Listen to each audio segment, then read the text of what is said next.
date of your birth, and then we'll go from there. We'll talk about your parents One and of those two is gonna happen. grandparents. Okay. He's either gonna drift in or not. Mark my word. Mark your word. Yep. Did you mark his word, Alan? Yeah, I really wasn't paying much attention. That's what gets you Okay. in trouble. Anytime you like there, Ross. Okay. Randy, can you give us your full name and spell it for us, please? Okay, my full name is Randall Emerson Jourdan Sr. RANDALLEMERSON JOURDAN. And where were you born, Randy? I was born in my grandma's house. I was And where was that? Over on Ray Road. On Ray Road? Mm-hmm. Okay. And And I what was the date of your birth? June 13th, 1944.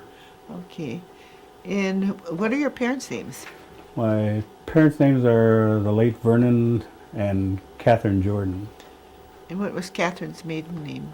She was Metoxen. A Metoxen? Right, Metoxen. Okay. On your father's side, do you know who your grandparents were? Not really. We never really. Did you know their names? No, we never. No? No. Oh. I know they're we're related to on the Christian side, and I can't remember what the lady's name was Okay. on that side, but they were deceased long before we, I didn't know. Oh, okay. Your grandmother was already gone too? Yep. On your On father's my side? father's side, right? Oh, Yeah. okay. Right. Now, how about your mother's side? That was William B. Metoxen. Uh-huh. Now there's two of them with the same initials and everything. Oh, really? But, one was related to the Baird side, Oh. and my grandfather was same initial, William B. Metoxen, and he was married to Mary Metoxen. Do you know what Mary's maiden name was? No, I don't. No? Did you know who their parents were? Are their names? No, that was You too can't far go back that No, far, huh? No, that was too far back. Did your grandfather ever talk about going to school, away to school or anything? Or He was in a. He used to always tell about he was in a boarding school. It wasn't really a school. It was like a boarding school. Uh-huh. So he was, I guess, restricted to just a big building, one room, and so that's all he used to always tell us about. So don't really know where that was or. You don't know where it was? No. Oh, okay. He gave us a hint one time of that it was. I don't remember the place. I know where it is, but it's across the field from where they used to live over by Norman Austin. There used to be a little church there, I guess. Okay. So I don't. Seventh-day Advent. Yeah, that little building there. So that's where they both referred to, was that place there. Oh, okay. How about your grandmother? Did she say if she ever went away to school? No, she never really related too much to anything as far as schooling. What kind of work did your grandfather do? He worked, and matter of fact, he retired from what is now known as James River paper mill. Okay. He, I think it was Northern Paper Mill or something. It was when he was there, and he actually retired from there many years ago. Oh. Did your grandmother work outside the home? No. No? She just delivered kids And where did they live? on Ray Road. It's Okay. it's about it's across double E off H. It turns into Ray Road, and it's about 3.5 miles down on the right hand side. What about your father? Did he have any sisters and brothers? Yeah, he had. There was one sister, and then let's see, about 4 brothers. Do you know what their names were? One is it started from the oldest would be Emerson was his brother. Ray Jourdan was another brother. Henry Jourdan was another one. Irv Thompson is probably the youngest one. So Okay. that was it. And you said he had a sister? Yeah, her name was Cynthia. Cynthia? Yeah, Okay. but she lived in site 1. That's where. Did he ever talk about his education Yeah, his was about the same, like in a boarding school. in a boarding Yeah, school? and Oh, okay. he told us more stories about that one than my grandfather did, but they were kind of similar, of what he could do, and he used to always joke around about getting in trouble for for chewing tobacco in school. Chewing tobacco? Yeah, chewing tobacco, and he get caught, and so. But I guess the way he sounded, that he was kind of a little on the rowdy side. So, but it was like I say, it was a boarding school. So. You don't know where that was either? No, I don't. And all I know is that like his background was what they used to call where he went into wasn't really a military school. It was the old CCC camp. Oh, So that's okay. he was in that, whatever that was Oh. involved in. But that's where he always classified as military. I don't know if that was military or not, but that's where he came from. Oh, okay. Do you know how long he was in that CC camp? I think he was in there like probably 3-4 years. He was always saying he was in that because they more or less built them government homes and stuff like that. And I believe he actually lived in one in our area. There was 4 of them in our area. The one was belonged to Pete Danford was one. Baptist Stevens lived in one. Jim Schuyler lived in one, and then my parents lived in the other one. Them are them government homes. Those that were the original government right, homes? right. They're Yeah. just little 20 by 20 Yeah, yeah. little bitty houses. And what about your grandfather? Did he have any sisters or brothers? I believe he had he had a twin brother, but I guess he died at birth, I think. So Oh. he did have a twin, and that came all the way up to the family members. Different families had them. So, Oh, really? Oh, Yeah. uh-huh, and actually my family is the last group that had a set of twins. uh-huh. My boy had 2 girls, Oh, okay. and then it kind of came up that way. Oh, okay. Did your grandmother have any sisters or brothers? I believe she did, but I'm there again. It's You don't know them? No, because they were pretty. I was pretty young when I used to hang around one over there. Mm-hmm. So Did your mother have any sisters or brothers? yeah, she does. Angie Broker is one. Nellie Atchison was another sister. Clara Denny. Grace Griffey, Lydia Skedador, and that's it. That's for, One more. is there one more? Who did I forget? Oh, she Duffy? lives over on, no, she lives over Grace. on, Van Boxel Road. Sadie. Oh, Sadie. Okay. Oh, she'd hate me for that.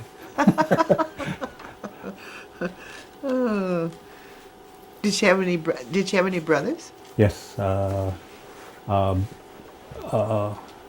Matoxin,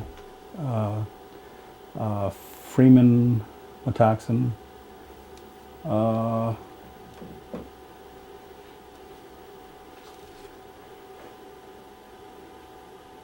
I Put your thinking cap on.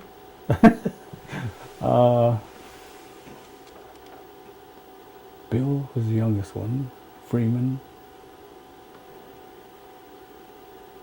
Oh, You said it. Lloyd? Mm-hmm. Yeah, okay. And one more. There's one more yet? Elmer. Elmer, okay, yeah. Oh, sorry for prompting you here, but I don't like to leave anybody out. Okay, then when you were growing up, where did you go to school? I went to school on a place called Chicago Corners. Where that got its name, I don't know, but so it's still called that. And it was a little school on the corner there.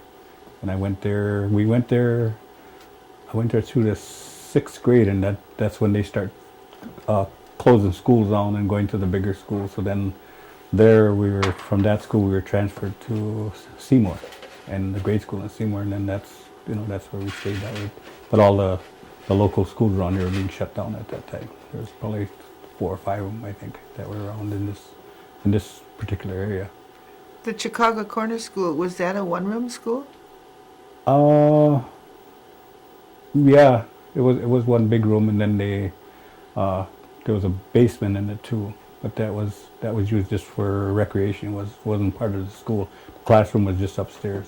One big room. Was there a big difference from going from there to the Seymour School? Oh yeah, then? definitely, because you had different classrooms and everything when you went to Seymour. It was a 2-story building, and we had there was a gymnasium in there, which none of us even knew what that was when we got there. But they had a gymnasium in there, and then there was a 2-story. And they had different classrooms there. I think it went through 8th grade, and then there was probably 4 different rooms up there in classrooms and stuff. But it was a big change. Oh, from did you going go from- on to school from there? I went to Seymour High after that, Oh, and okay. that's kind of basically where I went, and that was it. to Did Seymour. you get involved in any of the extracurricular activities like sports or anything? Yeah, I played baseball there, and football, a little cross country track, and I guess that would be the extent of it. Okay. And do you have any sisters and brothers? Yes, I do. I have 6 sisters, 5 sisters. The oldest one would be Kathleen, and then Valerie, Elaine, Caroline, and June would be the youngest one. Any brothers? 5 brothers. Kermit would be the oldest one. Hubert would be the next one, who's deceased, by the way. And then I would have been in that next line. And then we have Aloysius and Marvin and Clint. Okay, that's quite a large family. What was your responsibility for chores or anything at home? I guess I can kind of laugh about that because I was kind of in the middle there, so I was kind of got away with a lot. Mine was more or less like in the wintertime we had, we didn't have no running water, so it was like whose chore was it to go out and pump some water for in the morning. So in the wintertime was mighty cold out there. And then hauling in wood, we had wood burning, so we'd have to haul wood in from outside and stuff like that. But they were more or less, that's what I was saying, I was in the middle, so more or less the older ones got to do that. And I just Kind of watched? yeah, kind of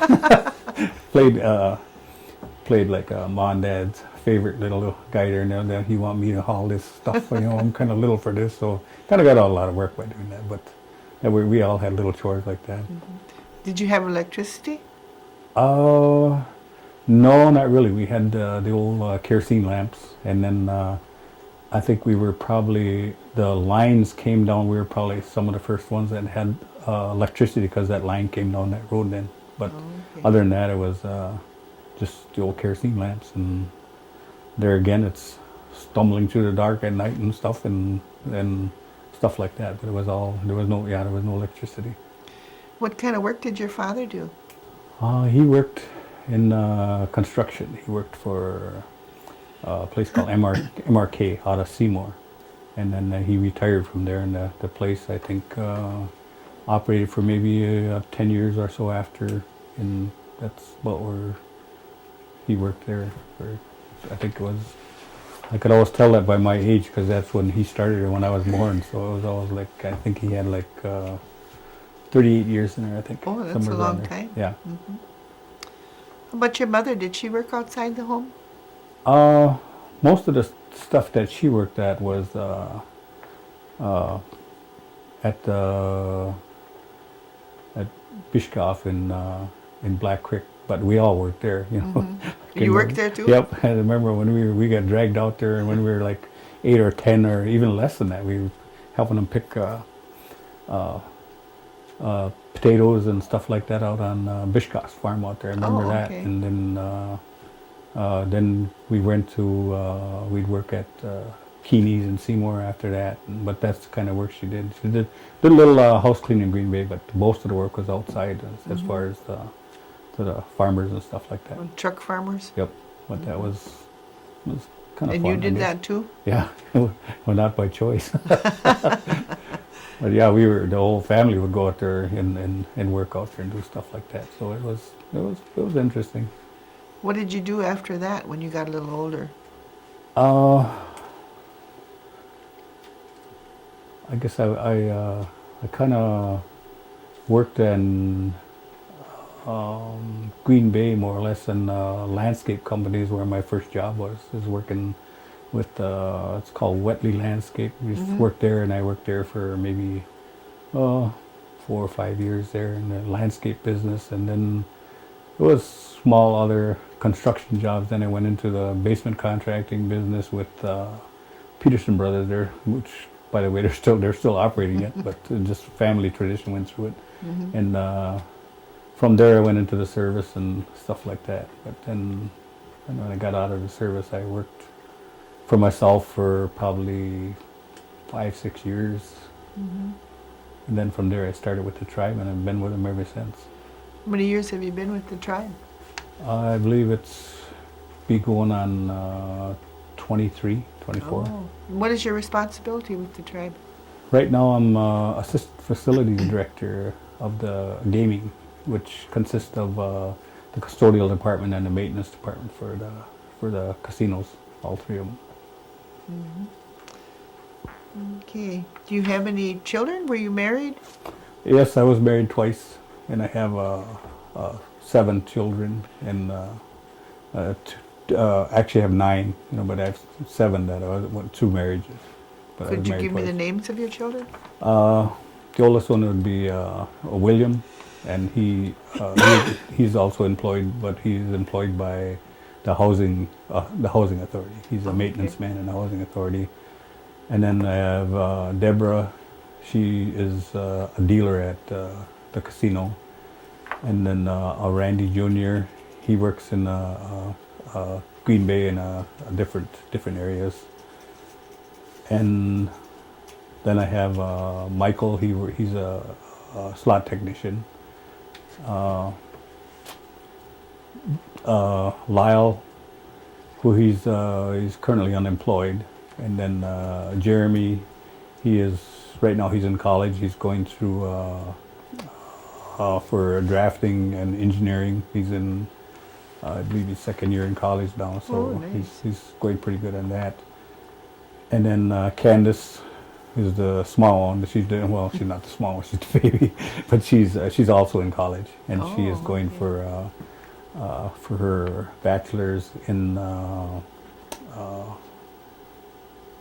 maintenance. So she's kind of keeping the family trade up. Oh, they're all doing something good. Mm-hmm. Okay. When you were at home, did your parents ever talk about any kind of health remedies that they use, like maybe herbs or anything like that? Yeah, I can still remember some of them things. It's like I got a big cut on my hand one time, and it just wouldn't stop bleeding. So I remember Ma going upstairs someplace, I don't know, and she got a wad of spider web, and she took that and she wrapped my hand with that. She put that spider webbing in there, and I still remember that, but it stopped the bleeding. I don't know how, but that was one of them. And then I think one of the other things is like I don't really remember what it was, but it was right outside, and then there was some kind of weed that my dad got for same thing, for like a deep cut, and I don't remember what kind it was, but I know they wrapped it like a cut in that leaf, and I don't remember what that was, but I know there was some stuff like that. But you know, I think the spider room when I was just stuck with me how that worked. I don't know, but it did. You know. Did your mother and father talk Oneida? This is a funny thing because I never knew my dad could speak that, and then we had a couple of people came over one day. One was Earl Jourdan came over, and Aaron Denny was over, and Clarence Cornelius, I believe in it. They called him Booty. Oh, yeah. Yeah, he came over one day, and they were in the kitchen talking, and all of a sudden my dad never really said anything, you know, and all of a sudden I could hear somebody else talking in there, so I goes in there and he was talking with them. You know, that's the first time I ever knew that. In Oneida? Yeah, that's the first time I ever knew how he knew how to speak the language. But then it was kind of funny because Candace, my youngest one, she went to tribal school, and they had her in learning the language, you know. So he would always get mad at her because she'd come home and she'd say, "Grandpa, this is what I learned today." She'd speak something, and he'd get mad. "You're not saying that right," you know, and say, "Who told you that?" You know. But he would say it, and he said, "You got to say it this way." So he'd do a little slur different, and to me it kind of almost sounded the same. But he said, "No, you got to do this and that." But he would always steer her the other way on, and then "Who told you that?" You know, and that was his first thing, and that's not right, you know. So then she actually she learned quite a bit from more or less from him. Oh, and then, okay. like I say, and my ma, how is it now? She understood the language, but she couldn't talk it. Oh, And that was, to me, that was kind of, you know, because she could sit there and listen to them talk, and she knew what they're saying. But for her to actually get in a conversation, she always told us that I can understand it, but I can't talk it. You know, so that didn't make sense to me. But I guess that's there was a lot of them like that. Yeah. And they didn't teach you? Well, going back to my grandma and grandpa, when I was over there, I used to go over there and stay on the weekends a lot, and I used to get from my brothers and that they'd always tease me, "How can you stay over there? They're so mean," you know. But my grandma used to always talk that way, you know, but she didn't mean it, you know. And so I'd always go over there on the weekends, stay there, and like when we'd have meals, if you'd ask for salt, you know, say, "Can I have the salt?" They just look at you. They wouldn't do nothing, you know. So pretty soon you'd have to ask for whatever you wanted in Oneida, otherwise they wouldn't give it to you. You know, so if you come up and says, "Can I have the Jehodis?" You know, so then okay, they'd give it to you. But otherwise they wouldn't give you nothing. All of a sudden you'd sit there, and then the funny part about it was when you were sitting there, they would be talking their language, and they'd look at you and laugh, and you were saying, "I know what you're talking about me, but I don't know what you said," you know. But it's the way they were, you know. And then so through that, I never learned how to talk the language, but I know words, you know. But it was funny because they wouldn't give you anything unless you asked for it in the tongue, you know. So it was like, well, that was kind of interesting. But my dad, like I say, I never knew he could talk the language that fluent, and he was really fluent on it too. But I could never understand why he never brought that up to us, you know, until that time. And which I was at that time. I was probably like in my early 20s before I knew he could talk that language. But it was kind of interesting. Yeah. What church affiliation did you have when you were young and at home? The Methodist Church. Yeah, because we went to what do they call that group there? Is it MYF or something? Oh like that? yeah, for the young people. Yeah, we used to go and there again, it was always funny because from where we lived, we used to walk there. You know, Ma would always say, "You guys got to get to your class. You got to go." You know, so we'd walk there, and it's funny because you tell your kids that nowadays, and that they, you know, they wouldn't even walk to the corner. Yeah. But how far did you have to walk? That would be, I'd say about probably 2.5, 3 miles maybe. Oh, really? Yeah, I mean, you had quite a hike then. Yeah, and that's what I'm saying. It was nothing for them to let us go, and just we'd go there and come back after. I think most of the stuff got done about 8 o'clock or so, and then we'd come back home. But it was like just walk there. We never, because there's my 2 brothers and myself would go. You know, so wasn't like I went alone. It was just, and then we'd tie up with the neighbors, and then we'd get together and we'd all walk up there. So it was well, probably 5 or 6 of us would do that. Where did your parents do most of their shopping? Seymour. In Seymour? Yep, I was going to Seymour, and very seldom went to Green Bay. But my dad had a lot of stories on why he wouldn't go to them towns, and would relate back to when he was younger of things that would happen, and so it, you know, that to me it was like I couldn't believe people would be that way, you know. But he'd always tell us of this and that, what would happen, and why they wouldn't go, why they wouldn't go to the What did he say why they wouldn't go? Do you remember that? Yeah, some of it is like in the pier.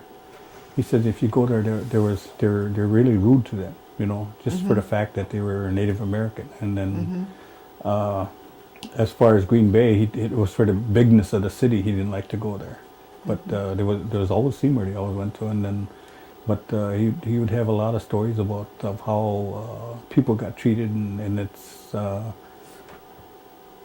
in this day and age you couldn't relate to that. Yeah. You know, but then it was like why would they be that way to you? You know, and it was just I think one of the interesting stories was they went to the pier one time and they broke down, you know, in the car, and then they had to push the car literally out of town, he says, before, because the people wouldn't let them leave it in town. So they had to push it out of town to get out of town with it.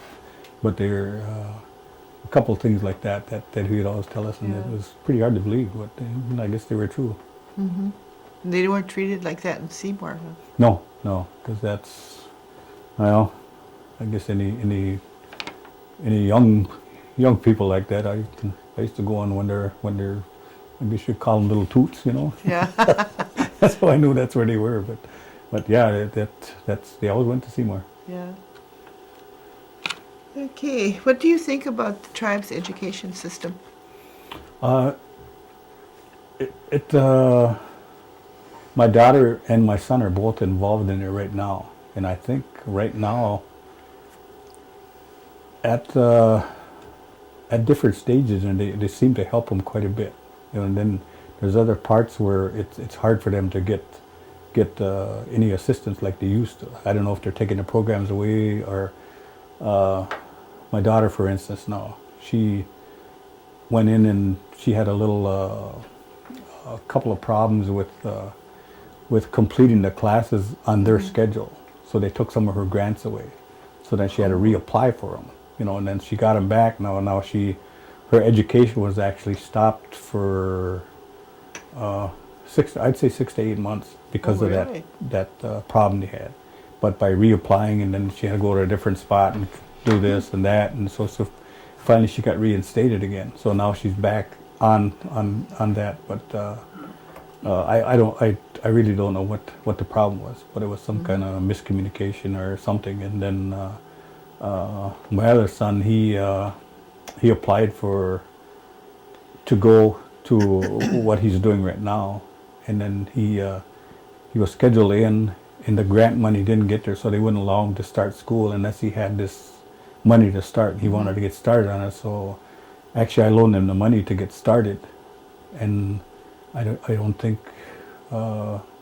his grant was approved then, you know. But actually, that's one thing where you kind of glad that you can actually help him out. So I give him the money to get started in that class, and then now he's actually to the part where he's trying to get more, or get some grant money into the second part of what he's going to go into. So hopefully it'll work out, but I think it's a little harder nowadays. Is that through the education department? Right, but I don't know where that ended so up. it's the slowness of the department. You'd like to see them because they be faster. Yeah, because if they can start at a certain quarter or whatever, then it seems like they got to apply a lot of times way before they even realize it, and then it gets held up in that process. And then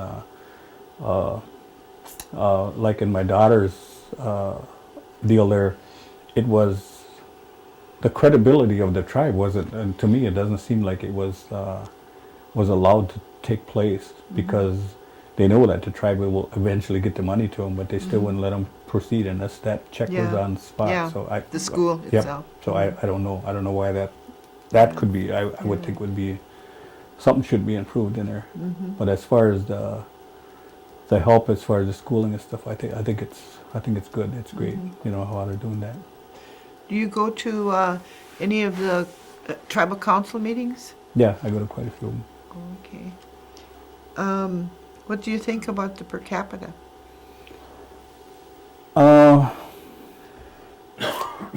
I think the thing with the per capita is I'm in a disagreement with a lot of ways it's distributed, because actually it could be because I grew up here. I was born here and grew up here and lived here all my life and worked for the tribe and went through the hardships with the tribe and all that stuff. So the struggling part of it is, I think I've worked in all that aspects of the tribe and stuff like that. And then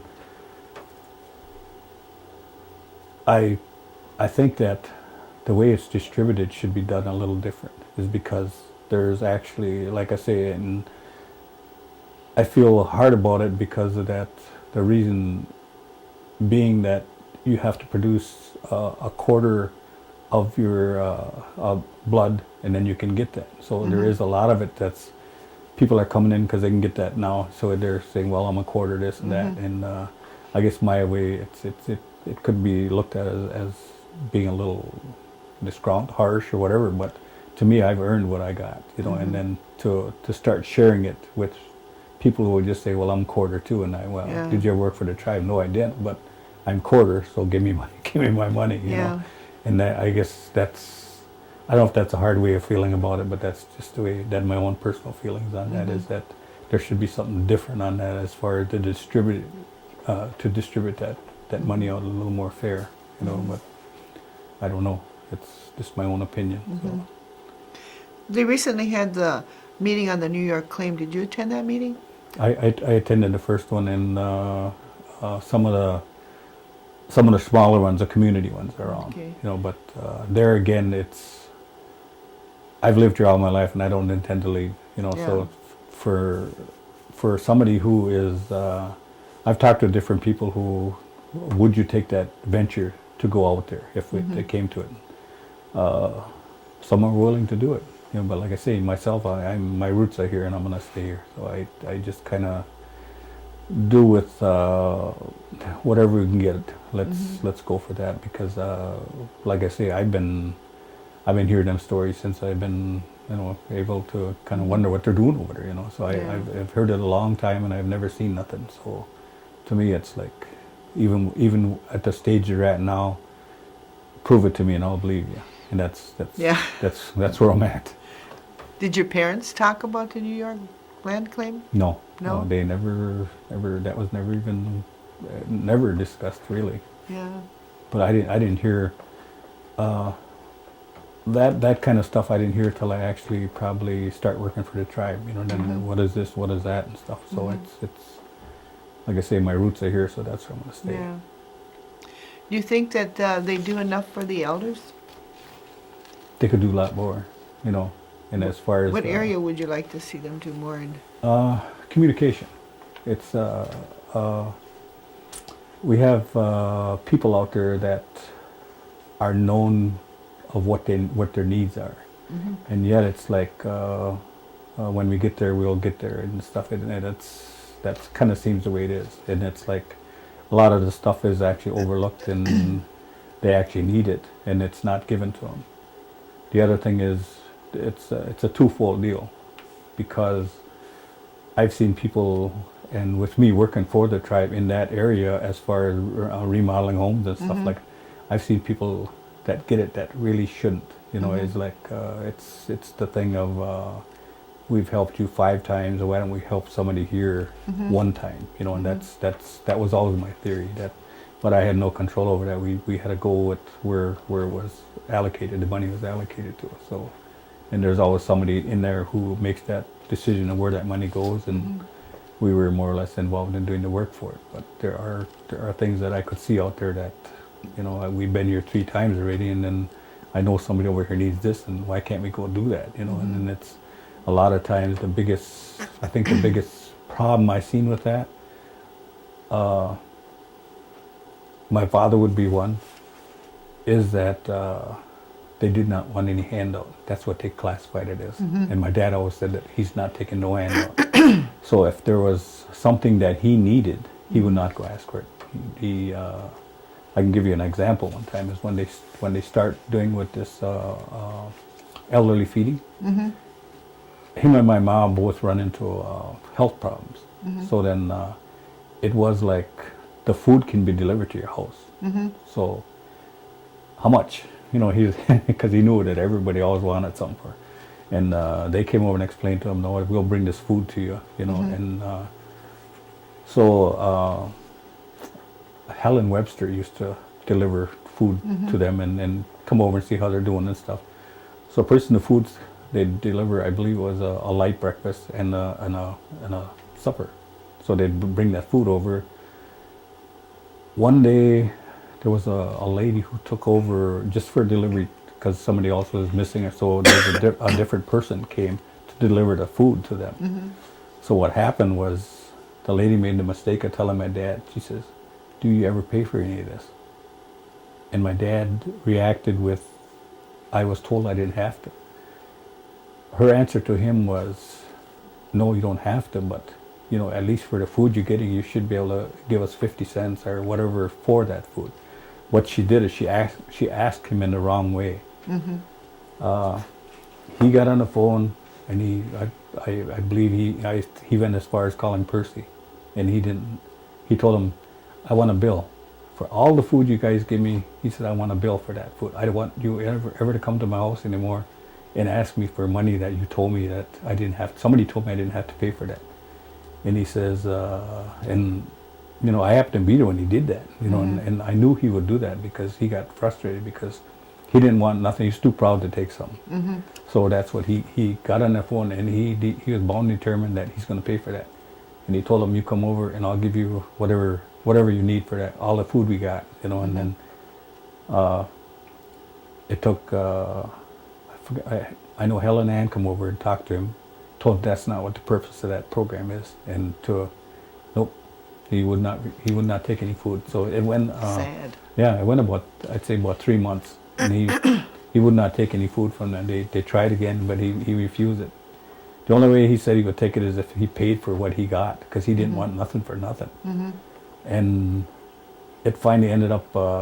It was quite a while that he would not let them bring any food over, and then my ma's and his health both went down a little bit. So then there was finally somebody talked to him, and well, we tried to talk to him too, but you know, he was kind of set in his ways. Stubborn, huh? Yep.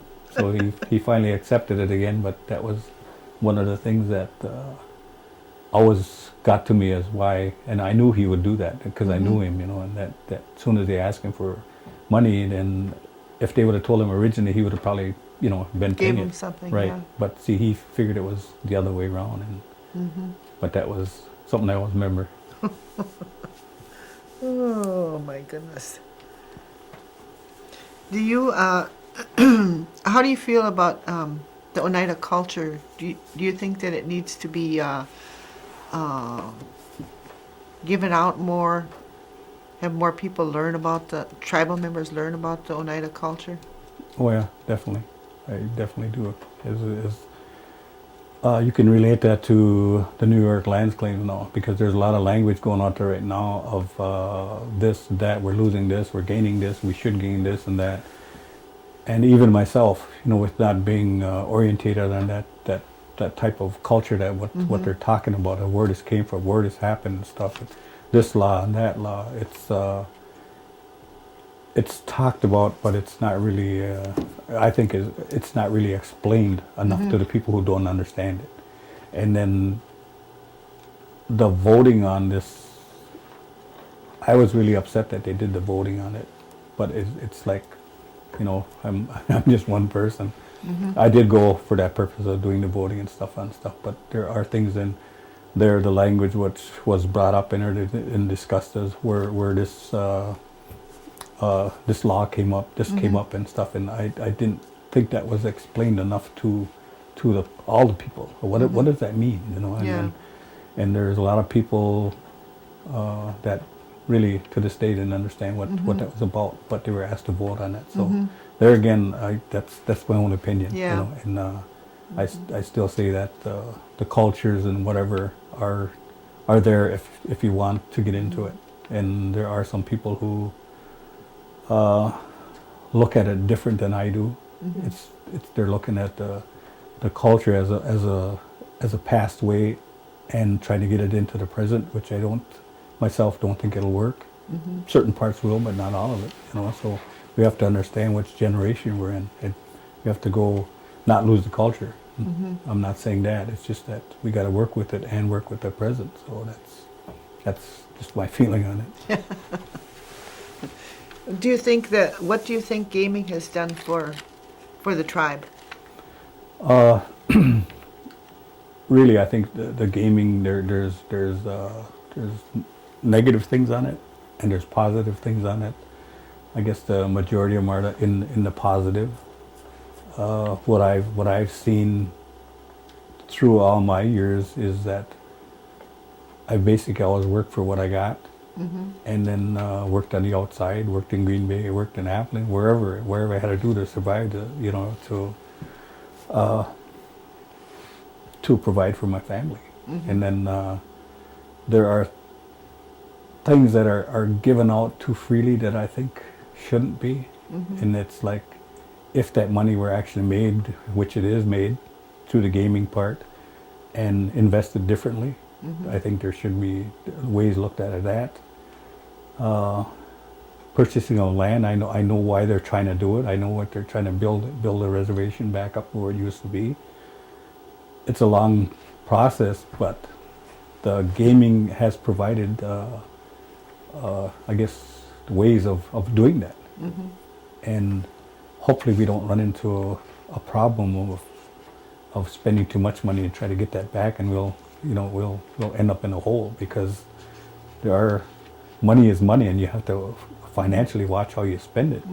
So if we're in other words, if we're buying too many houses with that money and this stuff, if the gaming facility ever went away, them houses still have to be maintained, and the buildings we're buying still have to be maintained. So that money still has to come from someplace, and that's where I'm figuring that if the tribe ever loses gaming, that along with it, a lot of the real estate is going to have to be given back up again. So that's that's just my opinion of how things are being done. Yeah.